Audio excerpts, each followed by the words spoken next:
So, Thomas, we've been talking about the nature of public history. And so let's turn to a natural metaphor that you use to describe a lot of your work, both in citizen science and in public history, which is this idea of the Hist'Tree.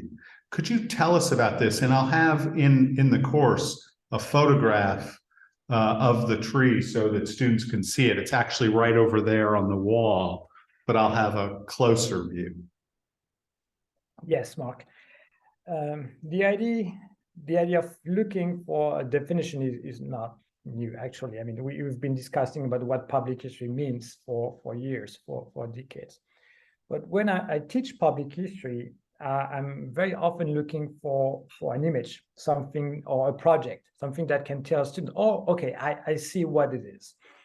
So I was looking for a metaphor, not a strict definition, because I don't think that a strict definition works for public history. So I was looking for an image that could trigger some discussion. So it's more like a trigger than a definition.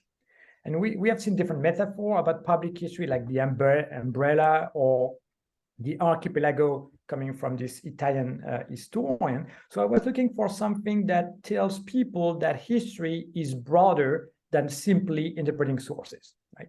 So how do we broaden the field of history? And for me, public history, as I said before, is an act of not only interpreting, but collecting sources, finding sources, preserving sources. So that's what I call the roots in the tree, in the public history. The trunk is the traditional activity of historians to interpret sources. So it's perhaps the most important, but not by no means the single step in doing public history. And what you see the most maybe in the tree are the branches. And the branches are all the different sort of medium that you can use to communicate history to diversity of publics.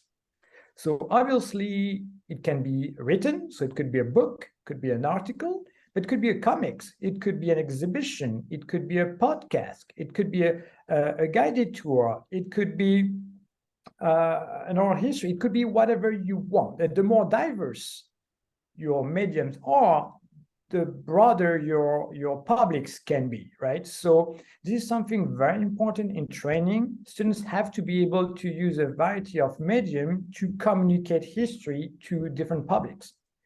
If you choose Instagram or Facebook, you're going to have a different audience, right?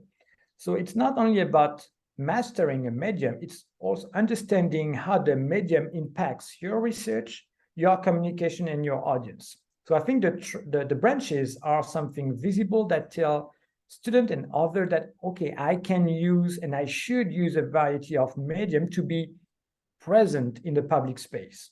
Because if you only use one medium, peer review articles, you're going to be read by peers, not publics. So I think it's very important nowadays to master a few more popular medium. And the leaves are the huge variety of uses of history. And I'm not saying that all uses are equal, but we should be aware of the different uses. And by uses could be educational, so using history to educate people, but it could be fun. It could be a reenactment. It could be marketing. It could be political. And the uses of history are quite important. We can't simply say, oh, I'm going to write my history and then it lives by itself, right? So the uses are also important because they impact the production of history. Just to give you one example, the COVID-19 memories. People, actors were sort of aware that there was something historical. And some people, groups, city council, museums ask historians to help preserving those memories, those archives. So the uses, the demand, the social demand impacted the creation of sources and archives. So it's not a linear process. It's not from the roots to the leaves. It's more like a system, interconnected system. But the main point is to show that history is broader than simply interpreting sources. It calls a variety of different actors and steps. Yeah, and I think that metaphor really works to avoid kind of either or characterizations of public history. It's either good or bad, or it fits this mold or it doesn't. It allows us to see the diversity of the work we do in history, and public history is part of that. So thank you again for that answer and that explanation. I love the metaphor, and it's one that I find myself increasingly looking to.